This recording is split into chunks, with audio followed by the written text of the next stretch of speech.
For germaphobe, I know. Are you not a hugger? No touching, you're germaphobe. No, they said keep it quick. Just go and sit down. Oh, okay, no. so we can touch you? Yeah, of course. Yeah. Okay, I'm like, wow, you didn't know you were huggy. Because you gave hugs the last time you were here. I feel like a strippergram. Talking Funny, a behind-the-scenes look at stand-up comedy. Ricky Gervais, known for his unapologetically sharp humor, has a new HBO special titled Talking Funny, where he sits down with comedy legends Chris Rock, Jerry Seinfeld, and Louis C.K. together. They dive into the world of stand-up comedy, giving viewers a rare, unfiltered look at the art of making people laugh. In the special, Gervais doesn't shy away from addressing the controversies he's known for, like his bold Golden Globes hosting gig. He defends his humor, arguing that comedy should challenge and provoke, rather than just entertain. Through it all, Funniest people around, and his new special, Talking Funny, is a behind-the-scenes look at stand-up comedy with his pals Chris Rock, Jerry Seinfeld, and Louis C.K. sitting around talking about what else being funny. Take a look. This is Jerry Seinfeld doing Louis C.K. Right. Okay. So I'm going on my vacation with my family. We pack up the car and the kids, and I'm clicking in the car seats, and I put the wife in, and I get everything set. And it's so much work to get a family in a car. I close the door for my wife on the passenger side. I walk around to the driver's side. That's my vacation. Yeah. Is that how it goes? That's a completely Seinfelded version. Really? I mean, you really polished it up. You made it Really? nice. You made it nice.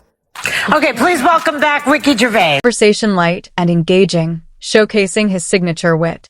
The four comedians also discuss topics like atheism, the role of women in comedy, and the outrageous antics of celebrities like Charlie Sheen. But what really makes this special shine is the candid moments shared between Gervais, Rock, Seinfeld, and Louis C.K. They're not just talking about comedy, they're living it. At its core, Talking Funny isn't just for die-hard fans of stand-up. It's a great watch for anyone interested in the creative process, the personalities behind the jokes, and the magic that makes us laugh. With Ricky Gervais leading the charge, this special offers a refreshing, no-holds-barred... No, they said keep it quick. Just go and sit down. Oh, okay, so we can touch you? Yeah, of course. Yeah. Okay, I'm like, wow, you didn't know you were huggy. Because you gave hugs the last time you were here. I feel like a strippergram. Who's got $1? You know, we haven't seen you really around since the Golden Globes, where you were low profile. Yeah, well, they attacked you, but they said that you were mean and rude, and you were surprised at that. You were surprised. Let me just read one of the things they I thought am being was rude. I'm surprised they attacked me for it, though. Yeah, exactly. Yeah. Let me read one thing they thought was mean, and we'll decide whether it was mean or not. Okay.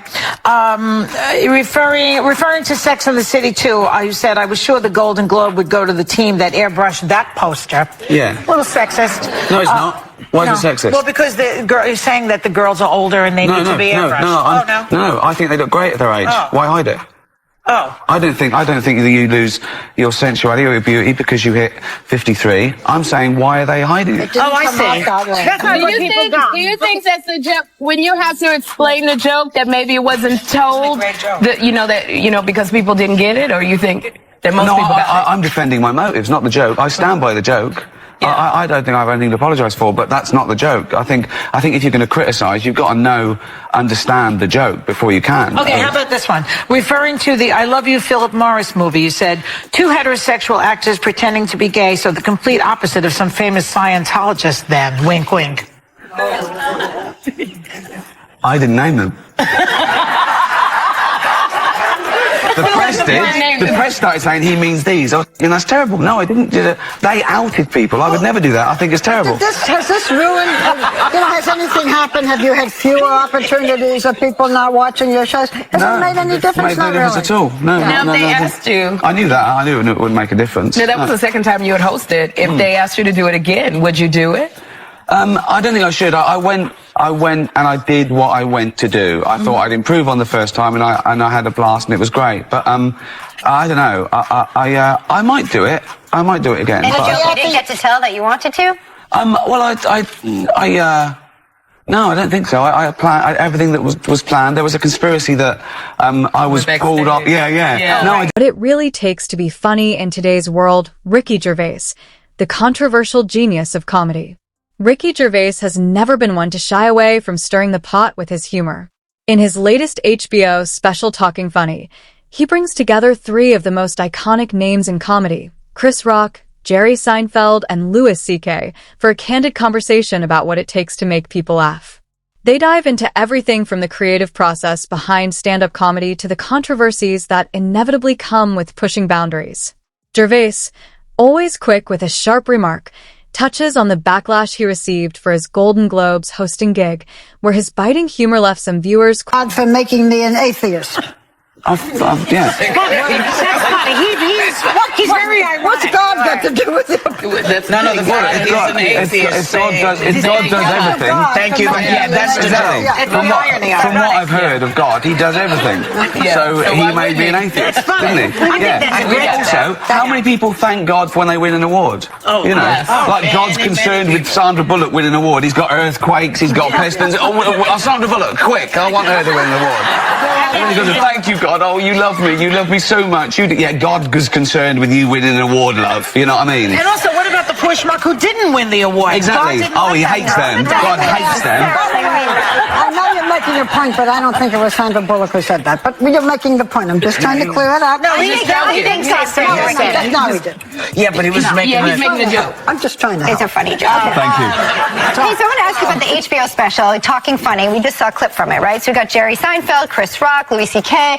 No women comedians on that panel? Who would you replace? I don't know. Replace or add? No, because it was four people. it's just four people. Yeah, so who would you take off? I wouldn't. I would just add. There you go. These are his favorites. He has the Perfect, right. isn't it? I think that you're right. We don't have a male on our When I panel, do so a we're kind special of like guilty. that, I will do it with women. Exactly. They're my friends, and I chose my favorite. Oh, and also, men are intimidated by funny women, so we didn't want them in the room. That's a joke. there he had crossed the line. One joke that stirred particular controversy was his comment on Sex and the City 2, where he joked, "I'm sure the Golden Globe would go to the team that airbrushed that poster." The line was meant to highlight the absurdity of perfectionism in Hollywood, but it was criticized for being sexist. However, Gervais is unapologetic, explaining that he doesn't believe people lose their beauty or sensuality as they age. Rather, he questions why society feels the need to hide it. Why airbrush, he asks. Why hide it? Another line that got attention involved "I love you, Philip Morris," in which he joked about two heterosexual actors pretending to be gay, a clear dig at some famous Scientologist. What's the difference? That's ridiculous. It's a different sensibility. Statistically, less women go into stand-up from what I've seen, so there's probably less to choose from. Right. But yeah, there are loads of funny women. I've worked with loads of funny women. Of course I have. There's loads of funny women here. Now, you said something when I was watching your special. You said that you thought, when you were sitting there with Jerry and Chris and Louis, you said you thought that anybody could be funny, Ricky. And I'm going to tell you, because I disagree with that. I went to see Charlie Sheen at Radio City Music Hall. And I said, and we talked about this, and I said, I almost went the whole show without saying that man's name. Almost, you know I can. But I said, at one point I said, to sit on that stage for 80 minutes and think you can hold an audience's attention is quite arrogant. And I went and saw him. It was not funny. Did you see him? I haven't seen him, no. What do you think about that? Well, I don't know. I mean, he's not a stand-up comedian, isn't he? I think he's... I think he thought he was. I think he's going through a bit of a phase at the moment, and I'm worried about it that he's being exploited. To be honest, I don't think I hope he turns up. He's the one that's doing the shows. Of course, yeah. I know, and it's it's nice now that he's realised a quiet night in doesn't necessarily mean on a life support machine. So he's sorted that a bit out, and it's good. I'm glad he's dating. Although I do want to tell him that there are some women in the world who haven't videoed every orgasm they ever had. That's true. You know what I mean? Yeah. So he doesn't have to choose the ones that just... That's funny. I love that. Charlie, just one more point about it is that he is funny when he just speaks or tweets. Yeah, he's great. But he just can't sustain an hour and a half show. How many people can? And he clearly had a bit of a problem, and I assume he's sorting out. Yeah. That's right. Yeah. Yes, he is. He is sorting it out.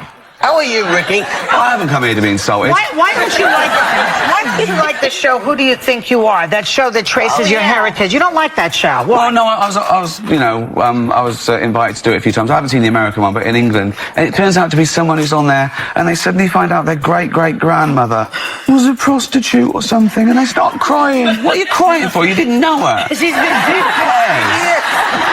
Who cares? cares? Because they've been doing it on the side and didn't want anyone to know. Yeah, Exactly. yeah. They didn't know it was heredity. Oh, well, it could be. That's the problem. And my friend Carl Pilkington, who I do the animation with, says he'd never do it. He said, because if you had an Einstein in the family, everyone would be talking about it. So you're going to find out your great-great-grandfather was a murderer or a rapist or something. So just don't go there. If you don't know about it, it's probably bad. Yeah. Ricky, when you're watching, it was, really really great watching this with you guys and seeing you talk about the craft of comedy. Why do you think just a regular average person watching this on HBO, what do you think they would get out of it? Well, I don't think that I don't think it's in. I don't think you have to be a professional comedian to enjoy it, because it's it's not a comedy show. It's a show about comedy. But of course, when you get like those guys chatting, it's come up with funny stuff. And there was points where I couldn't stop laughing at something Louis came up with, and then Chris Rock. Chris Rock doesn't speak much, but when he does, he cuts to the bone. Jerry is a professor. In the time we have left, I have to ask you about The Office, because most people know that you not only are a comedian yourself, Stop looking at her like that. What? You like this. She terrifies me. She terrifies me. He's scared of you. She came backstage and she went, "We're going to have fun. Enjoy yourself." Like that. No, I was going to ask you about if you're going to do it. No, I'm going to defend myself. Yeah, I came out and I said, "I'm so glad you're here. We're going to have fun." And you said, "How do you know?" And There was none of this. There was none of this.